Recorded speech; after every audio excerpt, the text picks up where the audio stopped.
సాక్షి life మీ ఆరోగ్య నేస్తం. Subscribe చేయండి.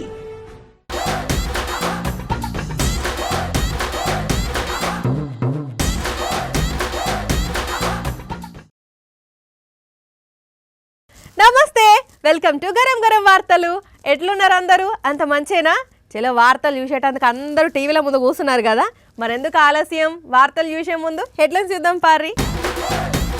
బాలయ్య దియ్యమన్నడట ఎన్టీఆర్ ఫ్లెక్సీలు, కోపం చేస్తున్నారు జూనియర్ అభిమానులు. దుబాయ్ లో మస్తు ఎంజాయ్ చేస్తున్న మల్లన్న, ఇట్లా చేయాలంటే నీ తర్వాతనే ఎవరన్నా. అకౌంట్స్ హ్యాక్ అయినాయి అంటున్న రవలి. నా అకౌంట్ ఎవరు హ్యాక్ చేశారు? ఎక్స్ కూడా ఓపెన్ అయితే లేదు. నేనెవరికైనా ఎదురెళ్ళినా వారికే రిస్కు, నాకెవరైనా ఎదురొచ్చినా వారికే రిస్కు అని రస్కుని నమిలినట్టు సినిమా డైలాగులు చెప్పే బాలకృష్ణ నిజ జీవితంలో ఆయనకు ఫ్లెక్సీలు ఎదురొస్తే సేమ్ సినిమా షూటింగ్ రేంజ్లో రెచ్చిపోయిండు.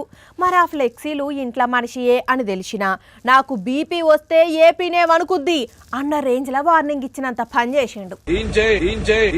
నేను చెప్పినప్పుడు మీ చెవులు మాత్రమే పని చేయాలి అన్న రేంజ్ లో తీంచోయ్ అనే ఒకే ఒక్క మాటతోనే ఎన్టీఆర్ ఫ్లెక్సీలను తీసేసిండ్రు బాలయ్య పక్కనున్నోళ్ళు.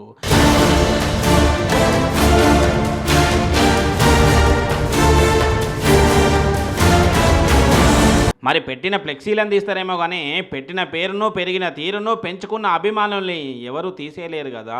అందుకే కొడాలి నాని సారు ఈ ఫ్లెక్సీల తొలగింపు గురించి మాట్లాడుకుంటా, ఇటువంటి బాలకృష్ణలో ఇటువంటి చంద్రబాబు నాయుడు 1000 మంది వచ్చినా కూడా జూనియర్ ఎన్టీఆర్ ఊడిపోయినటువంటి ఇంటర్ కూడా పేర్లేరు. ఎన్టీఆర్ వర్ధంతి సందర్భంగా ఎన్టీఆర్ గారి దగ్గర సీనియర్ ఎన్టీఆర్ జూనియర్ ఎన్టీఆర్ ఫ్లెక్సీలను అభిమానులు ఏర్పాటు చేసిర్రు. అయితే ఎన్టీఆర్ కు శ్రద్ధాంజలి ఘటించిన తర్వాత బయటకు వచ్చిన బాలయ్య ఆ ఫ్లెక్సీలు ఎదురుగా కనిపించడంతోనే కోపంతో ఊగిపోయి వాటిని ఇప్పుడే తీసేయండ్రి అని అంటే ఎన్టీఆర్ ఫ్లెక్సీలను తీసేసిండ్రు. దీన్ని బట్టే తెలుస్తున్నది వాళ్ళ కుటుంబంలో లుకలుకలు ఎంతున్నాయనేది. మరి ఇప్పుడు ఎన్టీఆర్ ఫ్లెక్సీని తీయించారు కాబట్టి జూనియర్ ఫ్యాన్స్ కూడా కోపం చేసుకుంటా, ఫ్లూటో జింక ముందు ఊదు బాలయ్య, మా ముందు కాదు, మమ్మల్ని ఒకవైపే చూసా, రెండో వైపు చూడాలనుకుంటే తట్టుకోలేవని డైరెక్ట్ వార్నింగ్ ఇవ్వకపోయినా తొలగించిన ఫ్లెక్సీలను మళ్ళీ పెట్టి ఇండైరెక్ట్ వార్నింగ్ ఇచ్చినంత పనిచేసిండ్రట. అయినా ఇంట్లో మనిషి అందులో మళ్ళా తాత పేరును పెట్టుకున్న మనవని ఫ్లెక్సీలే తీసేస్తున్నారు అని అంటే once NTR step in TDP history repeat అన్న రాజకీయ భయం వాళ్ళకు బగ్గనే పట్టుకొని ఉండొచ్చేమో. మరి మల్లారెడ్డి అంటే మల్లారెడ్డి పోండ్రి. అప్పట్లో మంత్రిగా ఉన్నప్పుడు తగ్గలేదు, ఇప్పుడు మంత్రిగా లేనప్పుడు కూడా తగ్గుతలేడు. అసలు విషయం మాట్లాడుకోవాలంటే మంత్రిగా ఉన్నప్పటికంటే ఇప్పుడే ఇంకా ఎక్కువ ఖుషి అవుతున్నాడు, ఖుషి చేస్తున్నాడు. నిన్నటికి నిన్న గోవాకి పోయి బోటింగ్ షికార్లు చేసి ఎంజాయ్ చేసిండా. ఇగో ఇప్పుడు చూడుండ్రి ఏకంగా ఎక్కడికి వెళ్ళిండో.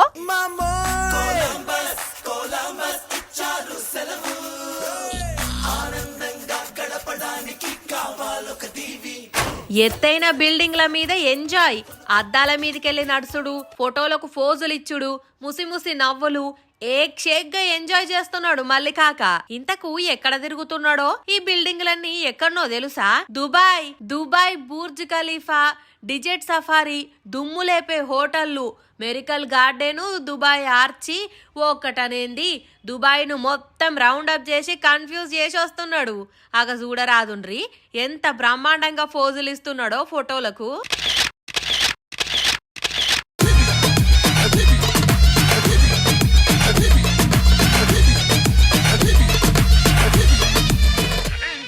కానీ ఏ మాటకా మాట మల్లన్న మంచిగా బిందాస్గా ఎంజాయ్ చేస్తాడు. నోటికి ఏదొస్తే అదే మాట్లాడతాడు, ఏం చేయాలనిపిస్తే అదే చేస్తాడు. ఎవరినన్నా తిట్టాలంటే తిడతాడు, ఎంజాయ్ చేయాలనిపిస్తే గోవా టూర్లకు, దుబాయ్ టూర్లకు పోతాడు.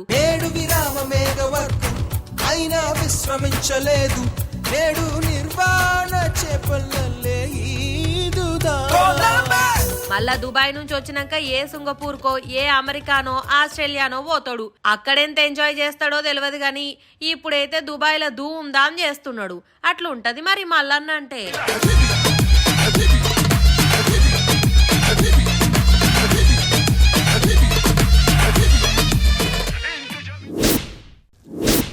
ఎల్కేజీ నుంచి 10th వరకు పిల్లలు ఆడుకునేటందుకు డ్రిల్ పీరియడ్ ఉంటుంది. పిల్లలు క్లాసులు వింటారు కాబట్టి నడుమిట్లా ఆటలు ఆడిపిస్తే ఇంకింత యాక్టివ్ అయ్యి మంచిగా చదువుతారు, షార్ప్గా తయారవుతారని బరాబరుగా పిల్లలు ఆడుకునేటందుకు స్కూల్స్ ప్రిఫరెన్స్ ఇస్తాయి. ఆటల బెల్లు కాగానే పిల్లలందరినీ పీటీ సారు బయటికి తీసుకుపోయి యాక్టివిటీస్ చేస్తారు కదా.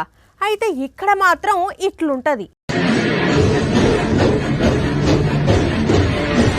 వా వారే వా, పిల్లల చిచ్చర పిడుగుల మస్తు హుషారుగున్నారులే. ఇటువైపు టీచర్ ఎంత స్పీడ్గా డాన్స్ ఆడుతుందో సేమ్ డిట్టో పిల్లలు కూడా అదే రేంజ్లో ఫాలో అవుతున్నారు. ముందు బెంచీలా ముందు కూర్చున్న తమ్ముడిని చూడుండ్రి ఎంత చెలాకిగున్నాడో. చైనా దేశం పిల్లలు వీళ్ళంతా ఫస్ట్ క్లాస్ చదువుతున్నారో సెకండ్ క్లాస్ చదువుతున్నారో గాని ఒక పీరియడ్ అయిపోగానే ఇట్లా రిలాక్స్ చేయించి మళ్ళా క్లాసులు నిర్వహిస్తారట. ఒకనాడో 2 రోజులో కాదు, ఏడాది పొడుగున ఇంతేనట. క్లాసులు వినకుండా నిద్రమబ్బులకు జారుకునే పిల్లలు, బోర్గా ఫీల్ అయ్యే పిల్లలను యాక్టివ్గా చేసేటందుకు ఈ ఉపాయమట.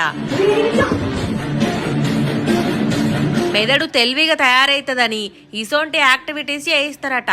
కానీ ఆటలాడించే పద్ధతి మంచిగానే ఉన్నది, కానీ ఇంత చిన్న పిల్లలను ఈ తీరుగా మెడలను అటు తిప్పుడు ఇటు తిప్పుడు బెంచీలు కొట్టించుడే బాగలేదు. ఇంత చిన్న పిల్లలు ఇంతగానం తలకాయ అటు ఇటు తిప్పితే మెడల నొప్పులు వస్తాయి, నాడీ వ్యవస్థ మీద ప్రభావం చూపి ఇబ్బందులు అవుతాయని కొందరు సోషల్ మీడియాలో కామెంట్లు పెడుతున్నారు. మరి అది కూడా నిజమే అనిపిస్తున్నది. మీరు కూడా ఒక్కసారి గమనించుండ్రి, పోరలు ఎంత స్పీడ్గా తలను తిప్పుతున్నారో. చైనా వాళ్ళు ఏది చేసినావే ఇంతగానే చేస్తారు.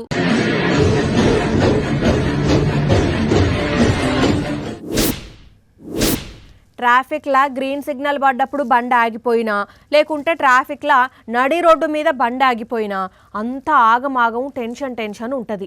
మనకు ఆల్రెడీ జరిగినాయి, చాలా మందికి జరిగితే కూడా చూసినాం. అట్లనే బాత్రూంలోకి వెళ్ళి బయటికి వద్దామని డోర్ తీస్తే డోర్ రాకుంటే పడే టెన్షన్ కూడా ఎట్లుంటుందో తెలుసు కదా. అయితే ఈడ కూడా ఒక అన్నకు అట్లనే అయ్యింది. కాకపోతే ఏం జరిగి ఎంతమంది టెన్షన్ పడ్డరు అనేదే పాయింట్. బాత్రూంలో డోర్ రాక బాధపడ్డాడు అన్నారు, తీరా చూస్తే విమానం చూపెట్టిండ్రు. ఇంతకు అన్న బయటకు వచ్చిండా లేదా, వస్తే ఎటు పోయిండు అంటే ఇగో ఈ లెటర్ చదువుండ్రి, అసలు విషయం తెలుస్తుంది. అరే మళ్ళీ ఇదేంది లెటర్ మాకెందుకు అంటే, బాత్రూమ్ డోరు రావట్లేదనే బాధతోనే ఈ లెటర్ రాసి బాత్రూంలకి ఇడిచిండు. విషయం ఏందంటే, ముంబై నుంచి బెంగళూరు పోతున్న విమానం టేక్ ఆఫ్ కాగానే ఒక అన్న బాత్రూమ్ పోయిండట. అంతే, మళ్ళా బయటకు వద్దామనేసరికి డోర్లు ఎక్కడికక్కడ లాక్ అయిపోయి మొత్తం స్ట్రక్ అయిందట. ఎటు తిప్పినా ఏం తిరగరాలేదట. అన్న పిలుస్తుంటే బయటోళ్ళకి వినపడతలేదట. ఎట్లరా ఏం చేయాలరా దేవుడా అని టెన్షన్ పడుతుంటే ఇంతల్నే ఎయిర్ హోస్టులు మిగతా సిబ్బందికి చెప్పితే అందరికందరూ ప్రయత్నం చేసిన గింత కూడా డోర్ ఓపెన్ కాలేదట. అన్నా ఇక మా ప్రయత్నాలు ఫలించడం లేదు, బెంగళూరులో దిగంగానే టెక్నికల్ సిబ్బంది వచ్చి నిన్ను జాగ్రత్తగా తీసుకొస్తారు, నువ్వేం బాధపడకు, బాత్రూంలోనే కూసో, ఆల్రెడీ బెంగళూరు దగ్గరకు వచ్చినామని ఈ లెటర్ రాసిండ్రన్నట్టు. బెంగళూరులో ల్యాండ్ కాగానే డోరు తెరిచి దవాఖానకు పట్టుకపోయినరట. కానీ చూడుండ్రి ఎట్లున్నదో ముచ్చట. ప్రయాణం చేసేదే గాలిలా, మళ్ళా అది విమానం, దాంట్లో బాత్రూంలో ఇరుక్కపోయిండంటే పరిస్థితి ఎట్లుంటదో అర్థం చేసుకోండ్రి. మరి ఆ అన్న ఎవరో ఇగరాలు చెప్పలేదు గాని ఎంతగానో సుక్కలు చూసిండో ఏమో.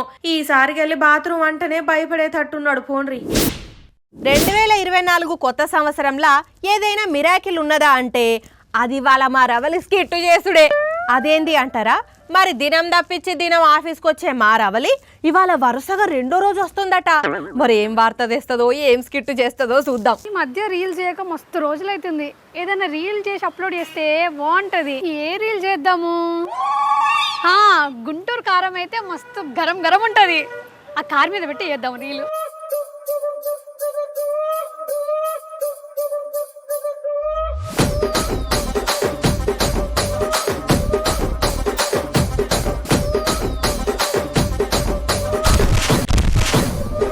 మడత పెట్టుడు మనతో కాదు కానీ ఏదైనా మంచి కొటేషన్ చెప్పే రీల్స్ చేద్దాం. ఈమె 2వ రోజు వరుసగా ఆఫీస్కి వస్తున్నదంటే ఏదైనా ఇంపార్టెంట్ వార్త చేస్తదేమో అనుకున్నా. రీల్స్ చేసేటందుకు ఆఫీస్కి వచ్చిందన్నమాట. ఏం కొటేషన్ చెప్దాము? సోషల్ మీడియా మీద చెప్దాము. ఎవరైతే సోషల్ మీడియాని చాలా తక్కువ వాడతారో వాళ్ళ టైం చాలా ఆదా అవుతుంది. చెప్పేటి ఏమో నీతి సూక్తులు, చేసేటి ఏమో రీల్స్ వీడియోలు. అమ్మా రవలి, సోషల్ మీడియాను ఎక్కువ వాడద్దు అనుకుంటా నువ్వు మాత్రం ఆ సోషల్ మీడియాలోనే 24 గంటలు ఉండు. ఈ ఒక్క వీడియోని అప్లోడ్ చేస్తా అంజలి, ప్లీజ్ వెయిట్. మంచిగా ఫేస్బుక్లా, ఇన్స్టాగ్రామ్లా, వాట్సాప్లా అన్ని సోషల్ మీడియా యాప్లలో అప్లోడ్ చేస్తా. ముందు వీడియోని ఫేస్బుక్లో అప్లోడ్ చేద్దాం. అయ్యా ఇదేంది ఫేస్బుక్ ఓపెన్ అయితే లేదు, ఇన్స్టాగ్రామ్లో ట్రై చేద్దాం. ఇదేంది ఇన్స్టాగ్రామ్ కూడా ఓపెన్ అయితే లేదు. సరే ఒకసారి ఎక్సెల్ ఓపెన్ చేద్దాం. అయ్యో అంజలి, నా అకౌంట్ ఎవరో హ్యాక్ చేసిర్రు, ఎక్స్ కూడా ఓపెన్ అయితే లేదు. అయ్యయ్యో. ఓ పిల్ల, ఎందుకంత అరుస్తావు? ఇప్పుడు ఏం పోయిందని? పోయింది కాదంజలి, నా సోషల్ మీడియా అకౌంట్లు అన్నీ పోయినాయి. ఇప్పుడు నేను ఎట్లా బతకాలి? అయ్యో దేవుడా, నా సోషల్ మీడియా అకౌంట్లు అన్నీ పోయినాయి. ఎవరు హ్యాక్ చేసిర్రు? ఏ నీ అకౌంట్ హ్యాక్ చేస్తే ఆ హ్యాకర్స్ కు టైం వేస్ట్ తప్పితే ఏం ఉండదు. లైట్ తీసుకో, ఏదన్నా సర్వర్ ప్రాబ్లం కావచ్చు. కాదు, నిన్న కల్వకుంట్ల కవితక్క, అంతకుముందు గవర్నరు, అంతకుముందు దామోదర్ రాజ్ నరసింహ అకౌంట్ హ్యాక్ చేసిన వాళ్ళే నా అకౌంట్ హ్యాక్ చేసి ఉంటారు. అబ్బా, వాళ్ళంటే పెద్ద పెద్దోళ్ళు, నువ్వు వాళ్ళతోని పోల్చుకుంటున్నావా? అయినా నీ అకౌంట్స్ ఎవరు హ్యాక్ చేస్తారు? మంచిగా ఓపెన్ చేసుకోపో. అరే ఎన్నిసార్లు ఓపెన్ చేసినా ఓపెన్ అవ్వట్లేదంటే హ్యాక్ చేసినట్టే కదా. ఇప్పుడు ఎట్లా అంజలి? ఇంతకు నీ పాస్వర్డ్ ఏంది చెప్పు. నా పేరు తర్వాత 1 2 3 నీకు తెలిసిందే కదా. నీ మతి మరుపు పిల్ల, నిన్న రాత్రి నీ ఫోన్ నెంబర్ ను పాస్వర్డ్ గా పెట్టినవు, మర్చిపోయినావా? నాడు పాస్వర్డ్ ను రాంగ్ కొట్టి హ్యాక్ అయింది నా అకౌంట్ అంటున్నావా? కరెక్టే కదా. సారీ అంజలి, ఇప్పుడు మంచిగా వీడియోని సోషల్ మీడియాలో అప్లోడ్ చేసి ఫాలోవర్స్ ని పెంచుకుంటా. సరే గాని ఇప్పుడు నేను కొన్ని క్వశ్చన్స్ అడుగుతా, వాటికి ఫాస్ట్ గా ఆన్సర్స్ చెప్పు. సరే అడుగు. పొద్దుగాల లేసుడుతోనే ఎక్కడ ఉండాలి? అద్దం ముందు. ఆడోళ్లకు కావాల్సిందేంటి? Makeup kit. క్లోజ్ ఫ్రెండ్స్ ఎవరు? మనకన్నా తక్కువ మేకప్ వేసుకునే వాళ్ళు. క్లోజ్ ఫ్రెండ్స్ కానోళ్ళు ఎవరు? మనకంటే ఎక్కువ మేకప్ వేసుకునే వాళ్ళు. అదృష్టవంతురాలంటే ఎవరు? మేకప్ లేకపోయినా అందంగా ఉండే వాళ్ళు. ఇప్పుడు ఈ వీడియోను సోషల్ మీడియాలో పెట్టుకోపో, మస్తు ఫాలోవర్స్ వస్తారు. అవునా, బాగుంది బాగుంది, అప్లోడ్ చేస్తా. అప్లోడ్ చేసి వార్త తీసుకొని రా, లేదంటే ఉన్న మేకప్ పోతుంది, జాగ్రత్త. సరే సరే అంజలి. చూసిన రానుల్లా మా రవలి పాస్వర్డ్ మర్చిపోయి హ్యాక్ అయిందని ఎట్లా గడబిడ చేసిందో. కాకపోతే ఈ మధ్య సెలబ్రిటీల సోషల్ మీడియా అకౌంట్లు హ్యాక్ గురవుతున్నాయి కాబట్టి మీరు కూడా కొద్దిగంత జాగ్రత్తగా ఉండుండ్రి. అడ్డమైన లింకులు వస్తే ఓపెన్ చేయకుండ్రి, సరేనా? అసలే కోతి, ఆపై దానికి సెల్లు దొరికితే ఊకుంటుందా? ఇక సీదా పట్టుకొని పోదు. కరెక్టే, సేమ్ అట్లనే జరిగింది. మరి ఆ కోతి ఆ ఫోన్ను ఎక్కడికి పట్టుకపోయింది? సెల్ఫీలు గిట్లా దిగిందా? ఫైనల్గా వాళ్ళకి ఇచ్చిందా లేదా అంటే మీరే చూడుండ్రి. అమ్మ బాబోయ్, ఐఫోన్ పట్టుకపోయి అంత పెద్ద గోడెక్కింది. ఇప్పుడు ఎట్లా? ఎంత చేసినా ఎన్ని ఆశలు చూపినా అస్సలకే ఇస్తలేదు. వీళ్ళు ఫ్రూట్ ఇసురుతున్నారు, మరి దీనికన్నా ఇస్తుందో? ఇచ్చింది. ఫ్రూట్ ఇసిరేటాలకు దాన్ని పట్టుకొని ఫోన్ వదిలేసింది. వెంటనే కింద పడకుండా క్యాచ్ పట్టిండ్రు. కానీ భలే గమ్మతి కోతి పోన్రి. మరి ఎప్పుడు ఇట్లనే చేసి కావాల్సిన ఇస్తేనే ఫోన్లు ఇస్తుందో, లేకపోతే ఇప్పుడే ఇట్లా చేసిందో గాని మొత్తానికి అయితే ఫోన్ పట్టుకపోయి ఫ్రూటీ సంపాదించింది పో. ఇది యూపీలున్న శ్రీరంగనాథ్ మంది కూడా భక్తులు బగ్గ మంది వస్తుంటారు కాబట్టి కోతి ఇట్లా చేసింది. అందుకే ఫోన్లను వాడడమే కాదు, కాపాడుకోవడం కూడా రావాలే. Happy birthday to you, happy birthday to you. ఇప్పుడు ఎవరిది బర్త్డే అని ఈమె విషెస్ చెప్తున్నది అనుకుంటున్నారా? ఇంగో గీడో అన్నది పుట్టినరోజు సెలబ్రేషన్స్ కూడా చేసుకుంటున్నాడు. కానీ అందరి లెక్కన కేక్ కట్ చేస్తే కిక్కే ఉంటుంది అనుకొని ఏం చేసిండో చూస్తే అమ్మ బాబోయ్, ఇదేందయ్యా ఇది మేమెప్పుడు చూడలా అనుకుంటున్నారా? అయితే అందరు బర్త్డేలకు కేకులు కోస్తారు, అది కామన్. అందుకే వెరైటీగా ఉండాలనని ఇట్లా బీర్ల టిన్ కోస్తుండు. తర్వాత చూడుండ్రి, కేక్ కోసినోళ్ళు తలో ముక్కిచ్చినట్టు ఈయన తలో టిన్ను ప్లేట్ల పెట్టి ఇస్తున్నాడు. నిజంగా ఈ అన్న చాలా చిల్లు పర్సన్ గా అవ్వచ్చు. అందుకే ఇట్లా చిల్డు బీర్లతోని బర్త్డే జరుపుకుంటున్నారు. చూస్తుంటే ఇది సోపతిగాలు ఉపాయమే ఉన్నట్టున్నది. అందుకే ఇంత హుషారుగా ఉన్నాడు. కానీ అన్న పుట్టినరోజు పాలు తాగిండు, పెరిగి పెద్దగైన ప్రతి బర్త్డేకు బీరు తాగుతుండు కావచ్చు. కానీ అన్నో అసలే పుట్టినరోజు జరంతా చూసుకుంటా తాగు, సరేనా? ఇప్పుడు ఈ వీడియో సోషల్ మీడియాలో వైరల్ అవుతుండేటాలకు వెరైటీ బర్త్డే అని అంటున్నారు చాలా మంది.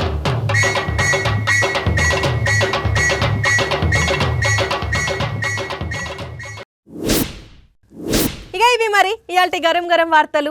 మళ్ళీ రేపు ఇదే టైంకి ఇట్లనే మంచి మంచి వార్తలు పట్టుకొని వస్తా. అప్పటిదాకా ఏం చేయాలి? చూస్తూనే ఉండండి సాక్షి టీవీ. టైం గుర్తున్నది కదా, రాత్రి 8:30కి, మళ్ళీ పొద్దున 8:30కి. ఉంటాం మరి.